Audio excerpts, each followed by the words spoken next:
Europe really is at a crossroads now with the UN vote last night, and this there's literally a crossroads. The in, intersection of global diplomacy, the transatlantic recalibration, the persistent spectre of conflict on the doorstep from Russia, and is these pivotal milestones. The 3 years since the beginning of the war, since Putin invaded Ukraine, and now the United Nations vote. These have exposed deep fissures in the global consensus, and now Macron is calling for a renewed vision of for European security, while discussions about rearming the EU gain traction as the continent contemplates the potential fallout from a waning American commitment.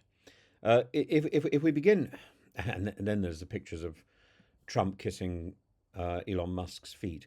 If we begin with the UN vote, the international community has witnessed not one but two contrasting resolutions on the Ukraine conflict. On the one side, a robust European-backed resolution condemning Russia's full-scale invasion and unequivocally supporting Ukraine's sovereignty and territorial integrity.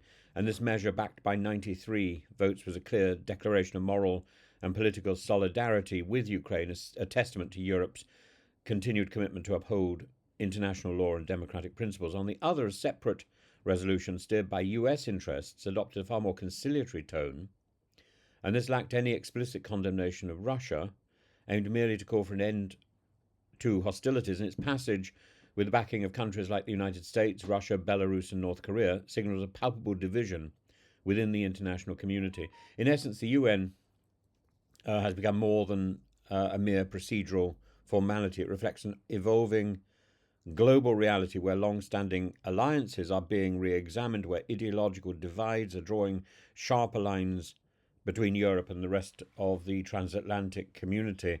And I think this is only the third time that the US has actually voted with Russia on a proposal. Turning to France's perspective, here's Macron, this national leader, deeply engaged in redefining European security in a rapidly changing global landscape. Macron has long advocated for a Europe that's not only politically united, but strategically autonomous. And his recent talks yesterday with America, as well as with European leaders, underscore a growing concern that the United States may increasingly adopt an America First stance and withdraw or pull away from its NATO commitments. And in doing so, the US risks, the US effectively abandons its traditional role as the guarantor of European security. France, therefore, has emerged as one of the key players in a reformed transatlantic relationship, one that doesn't rely solely on the US intervention, but builds a resilient European defence apparatus. And Macron's approach is both pragmatic and visionary. By emphasising the necessity of strategic autonomy, he invites Europe to take responsibility for its own defence, to forge a security identity that's robust enough to face future crises independently. And this vision is particularly resonant in the context of an ever-changing international order where unpredictability becomes the norm rather than the exception. And these discussions naturally have led to the issue of EU rearmament, the role of nuclear weapons, the role of Britain in that process, a subject that's garnering unprecedented attention because of the fears of a potential NATO collapse if American engagement falters. And the prospect of a diminished US role in European defence has spurred policymakers across the continent to contemplate bolstering their military capabilities. There's a growing consensus that should the transatlantic alliance weaken, Europe must be prepared to stand on its own. And several factors underpin this move towards rearmament. First, the evolving nature of modern warfare, that the hybrid threats, cyber attacks, the rapid technological change, which demands sophisticated and self-reliant defence strategies. Second, the sheer global complexity of the current time, requires European nations to invest in a common strategic vision. Leaders like Germany's new Friedrich Merz have argued persuasively that medium-sized and smaller EU states, particularly those on Europe's eastern frontier, must assume a proactive role in shaping a united defence policy.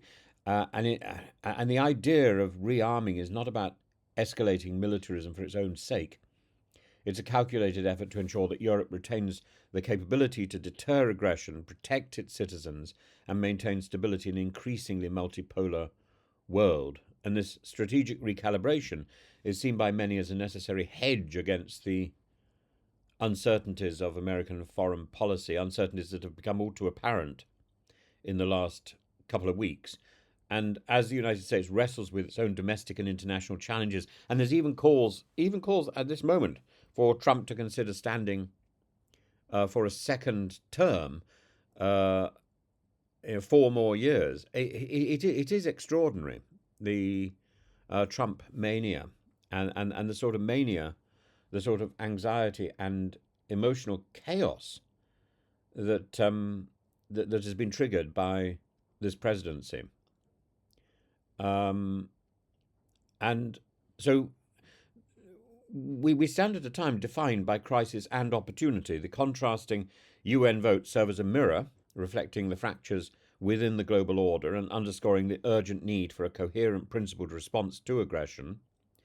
And meanwhile, France's forward-looking approach to European security and the broader push towards EU rearmament points to a future in which Europe is not merely a passive partner in transatlantic defence, but an active architect in its own security and its own destiny.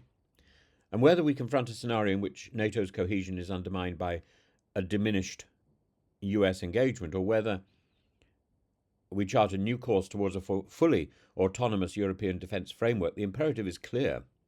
Europe needs to unite, adapt and prepare for the challenges that lie ahead. And it's only through such unity in diversity, as the Baha'i people would say, and a proactive strategy that the continent can hope to preserve its sovereignty, that Europe can hope to protect its values and secure a peaceful future for everyone on the continent. I don't think this is about Europe as a political unity. I think this is Europe as a continent, and we have to perhaps draw that distinction, because the naysayers in the comment section will go wild about Brexit and defying Brexit from the nature of this video. But this is about protecting ourselves from a serious threat that